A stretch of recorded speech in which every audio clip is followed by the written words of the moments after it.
السلام عليكم ورحمة الله تعالى وبركاته. بلسكية كم فياكيتي نجينا التان سوداني أمتوتا كنن أردفتوتا بدلة ميدياني تركتاني مالجتا أمة مسلماتين ومالجتا قافي سرار بانا. وعليكم السلام ورحمة الله وبركاته.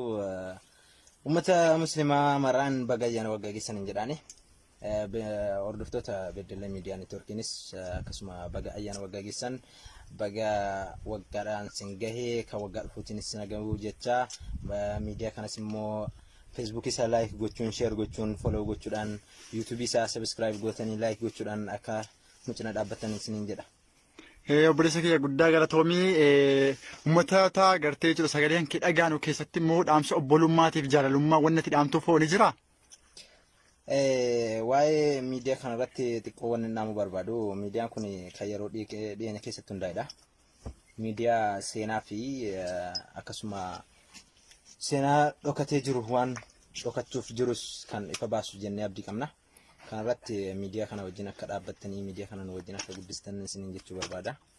Obboleessa kiyya ammas immoo gaaffii xumuraatii fi kan gaaffii keenya ittiin golamnu si gaafadhaa. Bidillee miidiyaanii torki amma hordoftoota 1780 wayii qaba.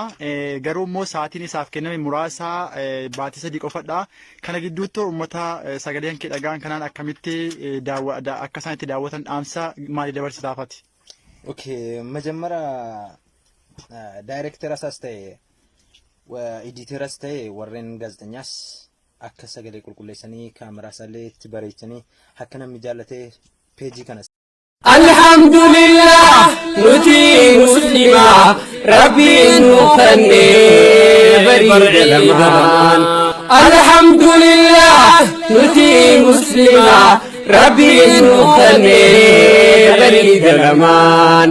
الله أكبرين ربي فارفتن عيد صلاتني أجرا قلتن والزيارتن فردب بفتن بقت جيسن وليني جتن والقمة شفتن هندو.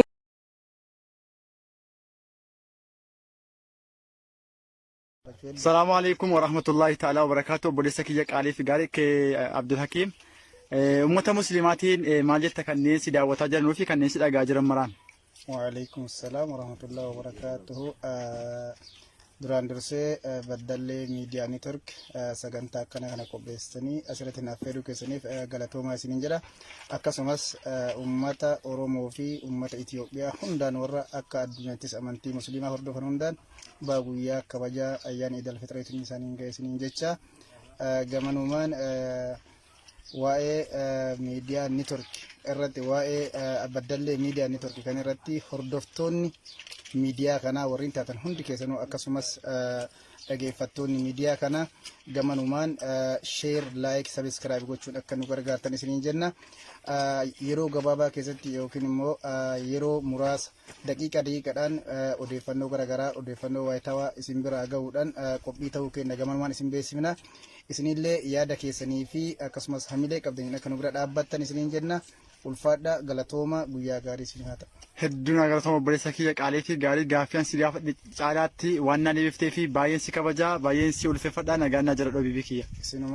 Isinillee akkasuma galatooma. Ayyaana gaarii. Ayyaana gaarii isiniifis haa ta'u. Kanu fayyadamnu gahaa miti rasuulaaf hangaamuu filannu ifnanni isaanii aduu irraa caalaa ifaa yoomuu dhabne ganamaaf galgala ifnanni aduudha lafa nu garsiisa ifnanni nabiyyi rabbiin nu barsiisa seenaan dhala namaa takkaan galmeessine nama